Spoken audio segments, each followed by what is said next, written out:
अस्सलाम वालेकुम first year students.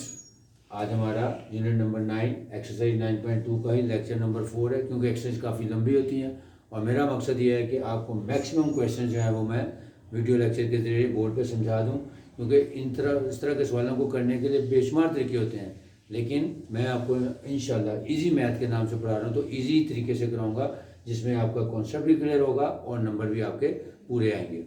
आज एक्सरसाइज 9.2 के आखिरी दो क्वेश्चन हैं, क्वेश्चन नंबर 7 और क्वेश्चन नंबर 8। अगर आप डिफरेंट किस्म के नोट्स देखेंगे, गाइड्स देखेंगे, तो उसमें इन क्वेश्चंस को बड़े लंबे लंबे तरीके से कराया गया, लेकिन क्योंकि शॉर्ट क्वेश्चन अगर शॉर्ट ना भी हो, अगर ये लॉन्ग क्वेश्चन में भी आए, तो आप अगर इसको कॉन्सेप्ट के तरीके से करेंगे तो इंशाल्लाह देखें ये कितने मुख्तसर अंदाज में भी हो जाएंगे और आपको नंबर भी पूरे मिलेंगे।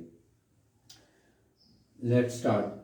Question number 7. If tan theta is equal to 1 over under root 7 and terminal arm of the angle is not in the third quadrant, यानी ये कंडीशन दी हुई है कि आपको tan थीटा की वैल्यू दी हुई है 1 over under root 7 और ये बताया कि जो terminal arm of the angle है वो not in the third quadrant, यानी थर्ड क्वाड्रेंट में नहीं है। तो इसका मतलब क्या होगा? सबसे पहले हम देखेंगे ASTC लिख के first second third fourth quadrant बना लिए। अब क्योंकि tan थीटा की वैल्यू देखें पॉजिटिव है 1 over under root 7, अब हमें यहाँ से पता लग गया कि tan थीटा पॉजिटिव है, और अब देखें कि tan थीटा पॉजिटिव कहाँ कहाँ होगा? फर्स्ट क्वाड्रेंट और थर्ड क्वाड्रेंट में, लेकिन वो कह रहा है कि जी not in the third quadrant, इधर थर्ड क्वाड्रेंट में नहीं है, तो सिर्फ फर्स्ट क्वाड्रेंट रह गया। तो इसका मतलब हो गया कि सबसे पहले हमने क्वाड्रेंट लोकेट कर लिया कि नॉट इन द थर्ड का मतलब है कि सिर्फ फर्स्ट क्वाड्रेंट में है। तो फर्स्ट क्वाड्रेंट में क्योंकि सारे पॉजिटिव होते हैं, लिहाजा अब जो भी चीज़ हमने फाइंड करनी है उसका आंसर पॉजिटिव लेना है। अब वैल्यू किसकी फाइंड करनी है? Cosecant square theta minus secant square theta divided by cosecant square theta plus secant square theta is equal to question mark, यानी ये हमने इसकी वैल्यू फाइंड करनी है। अब अगेन इसके तरीके करने के मुख्तलिफ तरीके हैं, लेकिन आपको कहा है कि आसान तरीन तरीका जिसमें आपके मार्क्स भी पूरे मिलेंगे और कॉन्सेप्ट भी क्लियर होगा। सबसे पहले जो वैल्यू थी वो स्टार्ट लेते हैं, tan theta is equal to 1 over under root 7। अब याद रखें तो मैंने अभी जितने भी अपने लेक्चर थे उसमें आपको मैंने बताया कि जब कभी भी tan थीटा या cot थीटा आ जाए तो उसको साइन और कॉस में कन्वर्ट कर लें। तो लिखें since tan theta is equal to sine theta over cos theta is equal to 1 over under root 7। अब आप यहाँ से आराम से देख सकते हैं बाय कंपैरिजन कि साइन थीटा और cos theta is equal to 1 over under root 7 है। इसका मतलब है कि साइन थीटा की वैल्यू 1 है और कॉस थीटा की वैल्यू अंडर रूट 7 है। तो इसी को हम कहते हैं कंपैरिजन मेथड। तो जब हमने इसको लिख लिया तो इसका मतलब हो गया so sine theta is equal to 1 and cos theta is equal to under root 7। अब साइन और कॉस की वैल्यू आ गई, अब उनके रेसिप्रोकल आराम से लिए जा सकते हैं। साइन का रेसिप्रोकल लेंगे कोसेकेंट थीटा यानी 1 over sin थीटा, तो 1 का रेसिप्रोकल लेंगे तो 1 ही आ जाएगा। फिर कॉस का रेसिप्रोकल लें, कॉस का रेसिप्रोकल होता है सीकेंट थीटा का रेसिप्रोकल होगा सीकेंट थीटा का कॉस थीटा और कॉस थीटा का रेसिप्रोकल होगा सीकेंट थीटा, यानी 1 over cos theta is equal to, अब इसका रेसिप्रोकल ले लें 1 over under root 7। अब आप देखते हैं साइन और कॉस दोनों की वैल्यूज आ गई, क्योंकि जिस चीज़ की वैल्यू फाइंड करनी थी उसमें लिखा हुआ था cosecant square theta minus secant square theta. तो पहले मैंने tan थीटा की मदद से साइन और कॉस की वैल्यू निकाल ली, फिर उनके रेसिप्रोकल ले लिए तो कोसेकेंट थीटा और सीकेंट थीटा की वैल्यूज आ गई। अब जिस चीज़ की वैल्यू फाइंड करनी है उसको लिखें, now cosecant square theta minus secant square theta divided by cosecant square theta plus secant square theta is equal to cosecant square theta यानी कोसेकेंट थीटा की वैल्यू है 1, तो 1 का स्क्वायर माइनस और सीकेंट स्क्वायर थीटा लेना है तो secant theta की वैल्यू आई है 1 over under 7, तो 1 over under 7 का होल स्क्वायर ले लिया डिवाइडेड बाय इसी तरह नीचे 1 का whole square plus 1 over under root 7 का होल स्क्वायर। यानी कितना आसान हो गया कि tan थीटा से पहले ने साइन थीटा और कॉस थीटा में इसको कन्वर्ट कर लिया, फिर साइन थीटा और कॉस थीटा की वैल्यू ले ली, उनके रेसिप्रोकल ले लिए तो सीकेंट और कोसेकेंट वैल्यूज आ गई। उसके बाद जो चीज़ फाइंड करनी थी उसमें वैल्यूज प्लेस कर दी। अब क्योंकि मैंने एक और बात आपको बताई थी कि जब भी डिवीजन आ जाए, फ्रैक्शन पे फ्रैक्शन आ जाए, तो हमेशा डिवीजन का साइन यूज़ करें ताकि बाद में रेसिप्रोकल लेने में आसानी हो। ये देखें, इसका 1 का स्क्वायर लिया 1 माइनस 1 over under root 7 का स्क्वायर लेंगे तो 1 का स्क्वायर हो जाएगा 1 और अंडर रूट 7 का स्क्वायर लेंगे तो अंडर रूट कैंसिल हो जाएगा तो 1 over 7 आ गया डिवाइडेड बाय नीचे इसी तरह 1 प्लस 1 over 7 आ गया। अब 1 minus 1 over 7 का आप एलसीएम से भी ले सकते हैं, लेकिन कैलकुलेटर यूज़ कर सकते हैं, तो ये आ जाएगा 6 over 7 divided by 1 plus 1 over 7 करेंगे तो ये आ जाएगा 8 over 7। अब 6 over 7 रेसिप्रोकल ले लें, डिवीजन को मल्टीप्लिकेशन में चेंज करके 7/8, तो 7 से कट गया, जैसे 6/8, फिर 2 से कटिंग कर दें 3/4।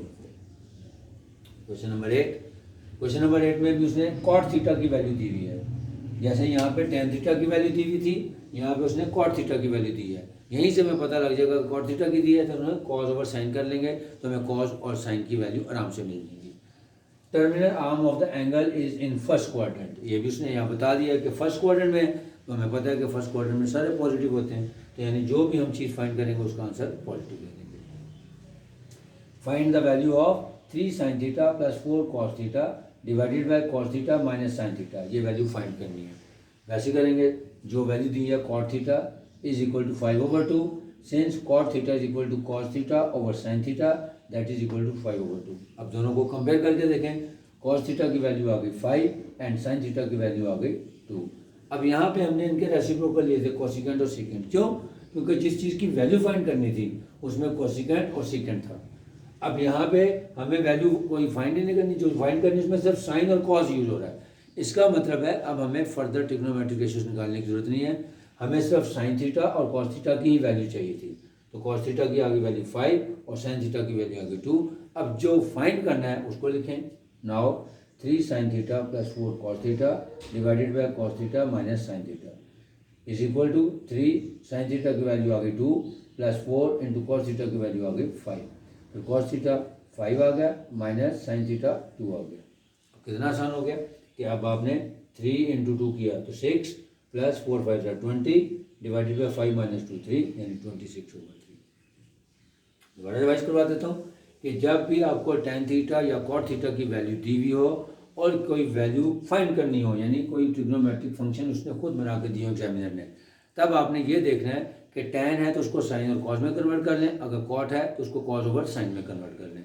जब आप उसको कन्वर्ट करते हैं तो उनकी रेशो से पता लग जाएगा, जो रेशो दी हुई है वहाँ से साइन थीटा और कॉस थीटा की वैल्यू अलग अलग निकाल लें। इस वाले क्वेश्चन में क्योंकि हमने वैल्यू फाइंड करनी थी कोसिकेंट और सीकेंट में थे फंक्शंस, लिहाजा पहले साइन ओवर कॉस की, साइन और कॉस की वैल्यू निकाल ली tan थीटा से, फिर उनको सीकेंट और कोसिकेंट में कन्वर्ट कर लिया उनके रेसिप्रोकल लेके, फिर जो वैल्यू फाइंड करनी थी उसको फंक्शन को लिखा और उसमें वैल्यूज प्लेस करने के बाद उसकी सिंप्लीफिकेशन कर ली, आंसर आ जाएगा 3/4।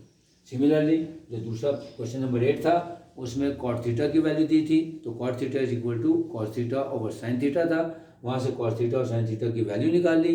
अब क्योंकि हमें जो वैल्यू फाइंड करनी थी उसमें सिर्फ साइन और कॉस ही दिया हुआ था, लिहाजा हमें अदर ट्रिग्नोमेट्रिक रेशियोज फाइंड करने की जरूरत नहीं थी, डायरेक्ट जो चीज़ फाइंड करनी थी उसको लिखा, उसमें वैल्यूज प्लेस की और उसको सिंप्लीफाई कर लिया, तो आंसर आ गया 26/3।